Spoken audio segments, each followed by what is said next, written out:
time on stage. Really excited, really happy. She's royalty in the entertainment industry, has one name. Give it up for Genabib!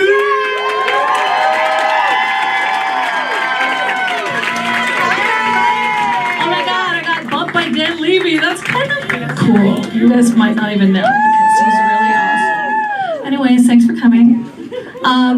This is a big year for me. I'm turning 50. A whole other lifetime ago, I was what I called an equal opportunity lover. Yeah. I would like the record to show that I was practicing inclusivity and diversity in the bedroom before it became a big corporate initiative. For me, being a slut was my early attempt at being a social justice warrior. I was very successful at it, and I still do it to this day behind my husband's back. In any event, I did mention I have a husband. I settled down and I got married to a cisgendered heterosexual man. Boo. I know. And to complicate things even further, I found out after we got married that my husband is a racist. I know. I go to work every day and he immediately logs onto the internet and on Twitter and on Facebook and all these biased news sites, and he's just validating his hatred and feeding his racism, and I 100% support it because my husband hates white people. And for the record, so do I. Since he is a white man, he is an actual racist. And since I'm Filipino, I'm just a bigot. So don't worry, I have in no power to oppress you or compromise your livelihoods. Some could say that I am powerless.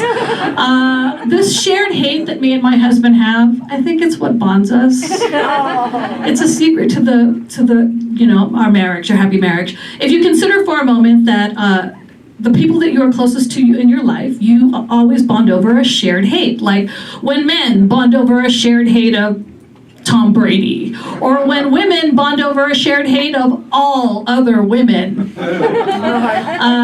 Well, I think that you all should try a little hate in your marriages. You might like it.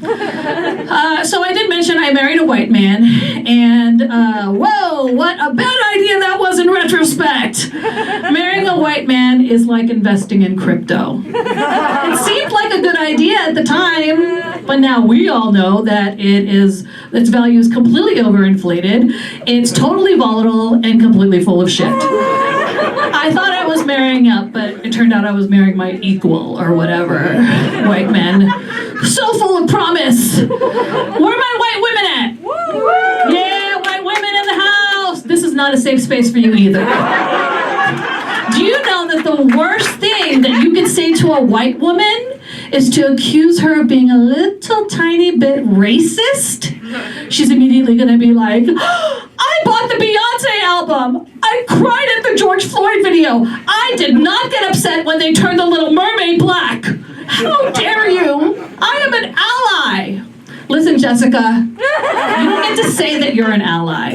You get to have that title bestowed upon you by an actual person of color, and even then, you cannot say that you are one. It's like being a great parent. You can aspire to be a great parent. Somebody can tell you that you're a great parent. But the moment that you're like, I nailed it, I'm a great parent, you better start saving up for your child's therapy because they're gonna need it. Recently, the internet found out that there is a frequency that young people can hear that older people cannot hear. And I want to be like, hello, internet, this is nothing new. Women's voices have been at a frequency men cannot hear for generations. Okay?